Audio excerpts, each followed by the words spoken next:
মধ্যপ্রাচ্যে আগুন জ্বলছে। 2026 সালে আমেরিকা ও ইরানের মধ্যে সরাসরি যুদ্ধ শুরু হয়েছে। হাজার হাজার মিসাইল, ড্রোন, বিমান হামলা। কিন্তু সবচেয়ে বড় প্রশ্ন এখনো রয়ে গেছে, যদি স্থল যুদ্ধ শুরু হয়, কে জিতবে? আজকের ভিডিওতে আমরা বিশ্লেষণ করব, ইরান কি সত্যি স্থল যুদ্ধের রাজা, আর আমেরিকা কি আদৌ ইরানের মাটিতে যুদ্ধে জিততে পারবে? বর্তমান যুদ্ধের পরিস্থিতি। 2026 সালের ফেব্রুয়ারি থেকে শুরু হওয়া এই যুদ্ধ এখন ভয়াবহ পর্যায়ে পৌঁছেছে। যুক্তরাষ্ট্র ইতিমধ্যে 11,000 প্লাস এয়ার স্ট্রাইক চালিয়েছে। ইরানের অনেক সামরিক ঘাঁটি, নৌবাহিনী ধ্বংস হয়েছে। কিন্তু তারপরও ইরান এখনো প্রতিদিন ড্রোন ও মিসাইল হামলা চালাচ্ছে।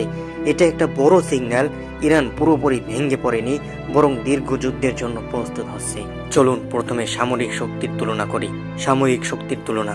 আমেরিকার সৈন্য সংখ্যা 13 লাখ, বিশ্বের সবচেয়ে শক্তিশালী সেনাবাহিনী, আধুনিক এয়ারফোর্স, নৌবাহিনী, গ্লোবাল বেস ও লজিস্টিক্স। ইরানের প্রায় 6 লক্ষ সৈন্য, বিশাল রিজার্ভ বাহিনী, শক্তিশালী আর্টিলারি ও রকেট সিস্টেম, নিজস্ব মাটিতে যুদ্ধের অভিজ্ঞতা। বাস্তবতা, প্রযুক্তি ও শক্তিতে আমেরিকা এগিয়ে, কিন্তু স্থল যুদ্ধ শুধু প্রযুক্তির খেলা না। কেন ইরান স্থল যুদ্ধে ভয়ঙ্কর? ইরানকে স্থল যুদ্ধের রাজা বলা হয় কেন? ভৌগোলিক সুবিধা, পাহাড়, মরুভূমি, সংকীর্ণ রাস্তা, গেরিলা যুদ্ধের জন্য পারফেক্ট। অভ্যন্তরীণ প্রতিরক্ষা, নিজেদের মাটিতে যুদ্ধ, প্রতিটি শহর, প্রতিটি পাহাড় তাদের পরিচিত। ড্রোন এবং মাইন দিয়ে সরাসরি যুদ্ধ না করে শত্রুপক্ষের ক্ষতি করা। বিশ্লেষকরা মনে করছেন, ইরান যুদ্ধ দীর্ঘায়িত করতে চায়, যাতে আমেরিকা ক্লান্ত হয়ে পড়ে। কেন আমেরিকা স্থল যুদ্ধে নামতে চায় না? আমেরিকা স্থল যুদ্ধের হুমকি দিলেও সবচেয়ে গুরুত্বপূর্ণ প্রশ্ন, আমেরিকা কি স্থল যুদ্ধ শুরু করবে? বিশেষজ্ঞদের মতে, ইরান বিশাল দেশ, দখল করতে লাগবে লক্ষ লক্ষ সৈন্য, যুদ্ধ হবে দীর্ঘ ও ব্যয়বহুল। তাই আমেরিকা এখন পর্যন্ত এয়ার ও নৌবাহিনী দিয়ে যুদ্ধ চালাচ্ছে। এটা আফগানিস্তান বা ইরাকের থেকেও শতগুণ কঠিন হবে।